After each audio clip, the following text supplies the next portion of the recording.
देखिए, सबसे पहले हम यहाँ पर आए, इनके साथ हमदर्दी का इजहार करने के लिए आए। यहाँ पर ऑनरेबल एमएलए साहब हैं, डीसी साहब हैं, और जो हमारी पार्टी की सीनियर हमारे साथी हैं वो सब यहाँ पर आए हैं। सिविल सोसाइटी यहाँ पर है, इस बात को यकीनी बताने में कि हम लोग आपके इस मुश्किल वक्त में आपके साथ। और जहाँ तक रिलीफ की बात है, ऑनरेबल सीएम साहब ने मुझे कहा है पर्सनली जाने के लिए। मैं आया और मैंने खुद जायज़ा लिया यहाँ पर। तो सीएम साहब के रिलीफ फंड में जितना मुमकिन हो सकता है इंशाल्लाह रहमान वो हम करेंगे। अपार्ट फ्रॉम जो हमारा एसडीआरएफ का जो नॉर्म है, उसमें डीसी साहब ने ऑलरेडी इनको चेक्स दे दी है, रेड क्रॉस में चेक्स दे दी है, और जो भी सरकार से बन पाएगा इंशाल्लाह रहमान वो इनके लिए करेंगे। डिकंजेशन वो सरकार की तो प्रायोरिटी है कि डिकंजेशन हो जाए। अब उसके लिए लैंड अवेलेबल होना चाहिए।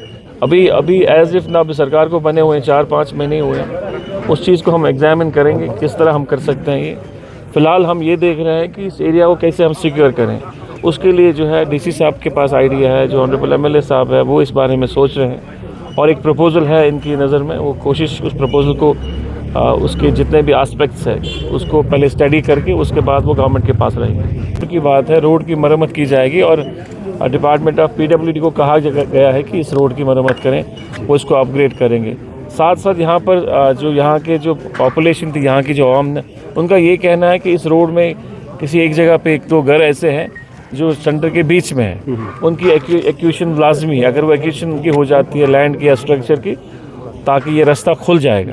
वो डीसी साहब को हमने कहा कि उसके लिए आप एग्जामिन करें वो जो उनकी डिमांड है, और उसको एग्जामिन किया जाएगा। उसके जितने भी एस्पेक्ट्स उसको एग्जामिन किया जाएगा। उसके पास सरकार के पास प्रपोजल आ जाएगा, फिर उस पर गौर किया जाएगा। सर, लोगों ने आपके साथ अभी थोड़ी देर पहले बात की, क्या डिमांड रखी गई, स्पेशली अगर जो हम शहरी खास इलाके की बात करें? नहीं, उनका यही मेन मकसद था कि फ़िलहाल इन 2-3 महीनों के लिए उनके लिए अकोमोडेशन का बंदोबस्त किया जाए। जो डीसी साहब ने कहा कि हमने उनके लिए अवेलेबल किए थे कम्युनिटी सेंटर्स, पर उनका ये मानना है कि वो बड़े साइज़ के हैं तो वहाँ पर सर्दी है। तो अब डीसी साहब ने कहा कि हम कुछ एक कॉम्पैक्ट्स जो हमारे सेंटर्स होंगे आसपास लोकेलिटी में उनके लिए मुहैया रखेंगे, उस पर हम कार्रवाई करेंगे। साथ साथ उनका ये भी था कि जितने भी बच्चे स्कूल में जाते हैं उनकी स्कूल फ़ीस माफ़ होनी चाहिए। इसी तरह जो भी इलेक्ट्रिक डिपार्टमेंट है, जो बिलें हैं, वो सारी चीज़ें जो है वो उनको 1 साल के लिए उनको रियायत दी जाएगी। वो डीसी साहब से कहा गया है कि डीसी साहब उनको एग्जामिन करेंगे, उन डिमांड्स को एग्जामिन करेंगे। और